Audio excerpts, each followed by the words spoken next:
Ndambofunga unoona baby ka ndamwigira masina. Sina lako boy, ari boy. Wapanda mechese lava. Wangu mamega aita. Saka ndotsvagira chiko naye. Aite. Mati mukupaka dholo unotsvaka something kana chocolate bo. Saka pamotora ripondo ka. Aiwa, unotsvaka change. Tura dholo. Ndozokava, ndokava.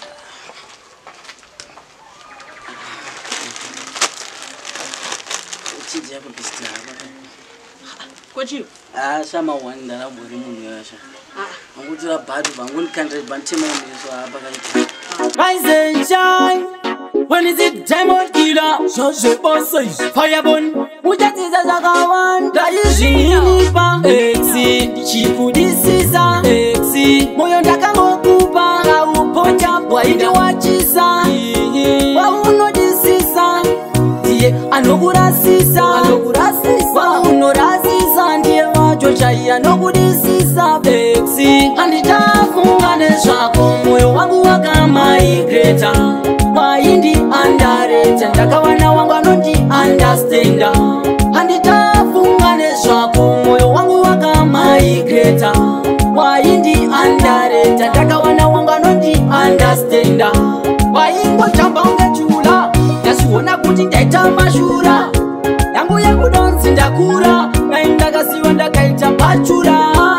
Iwe waindi challenger. Nezvako ini manje ndakasarenda. Ndakawana wana nondida. Hanokuzikana nekuti handina mare. Anditafunga nezvako. Moyo wangu wakamigreta. Waindi underrated. Ndakawana wangu anoti understanda. Anditafunga nezvako. Moyo wangu wakamigreta. Waindi underrated. Ndakawana wangu anoti understanda. Ndawena somebody another one yakausenga moyo. Andwakauponda moyo. Ndituka inu chilita mboko. Every day waiwanza mashoko. Ikwa shinonda kudanana ne munhu. Paari ndakatiwa sikane hunu. Iwewe manje vanga usina muganu. Waingofurira nditafunga nezvako. Moyo wangu wakamigreta. Waindi underrated. Ndakawana wangu anoti understanda. Anditafunga nezvako. Moyo wangu wakamigreta. Waindi underrated. Ndakawana wangu anoti understanda. Waingochamba ungechula. Ndasiona kuti ndaita mashura. Yangu yakudonzi ndakura. Naindakasiwa ndakaita pachura. Iwe waindi challenger. Nezvako ini manje ndakasarenda. Ndakawana wana nondida. Hanokuzikana nekuti handina mare. Anditafunga nezvako. Moyo wangu wakamigreta. Waindi underrated. Ndakawana wangu anoti understanda. Anditafunga nezvako. Moyo wangu wakamigreta. Waindi underrated. Ndakawana wangu anoti understanda. Ndawena somebody another one yakausenga moyo.